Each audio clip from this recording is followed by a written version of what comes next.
listen to this. Hey, everybody turn on the news. Hunter Biden attempted to influence his father, then Vice President Joe Biden, by promoting the interests of foreign companies. Full stop. This evidence can be found in Hunter Biden's laptop, which we now know the FBI has had in its possession since December 2019, nearly 2.5 years, but has seemingly done nothing with it at all. My colleague, Congressman Matt Gaetz, also introduced the laptop into the congressional record of the House Judiciary Committee, this committee, just last week. And I certainly hope the majority staff doesn't delay the sharing of its contents with the American people. Everybody has a right to know that the son of the vice president used his political influence to benefit, among many other companies, CEFC, China Energy Company, a Chinese conglomerate whose chairman had links to the Chinese Communist Party. And it wasn't as if Hunter had no idea he was potentially breaking the law over his dealings with the Chinese corporation. Listen to this. On May 1st, 2017, he texted his friend and business associate, Tony Bobulinski, writing, quote, "We don't want to have to register as foreign agents," unquote. He goes on to suggest that they set up a shell corporation to presumably shield their involvement and allow the Chinese company to do business with the U.S. government without raising flags.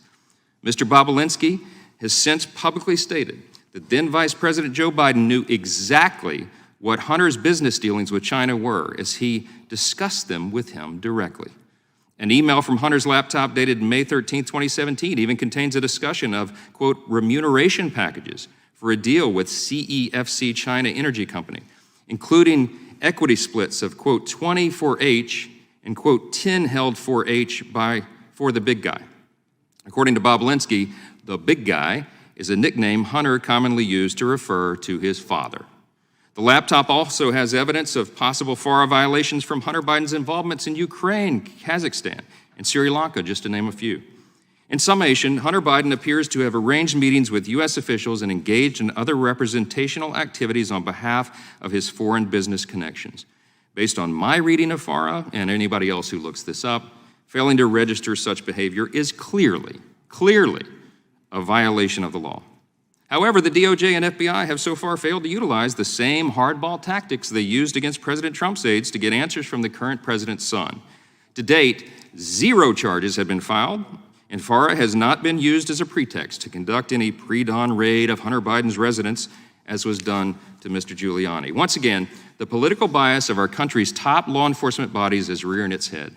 The double standard continues to erode the American people's faith in our institutions, and this is a dangerous road to be on.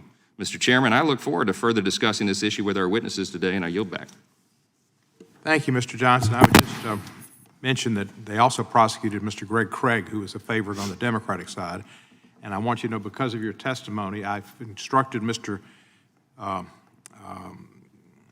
Greengrass to get us the computer as soon as but after he gets us the unredacted Mueller report, the final information on the Kennedy assassination, and as much as he can get on the death of Marilyn Monroe. Listen, with respect, Mr. Chairman, you can mock that, but this has been duly entered into the record of this committee. There is no reason to delay it, and the American people are demanding to know the contents of that laptop. And I think this committee has an obligation under the law and the rules of the committee to get that done. I agree with you. We're going to get those other 3 things too.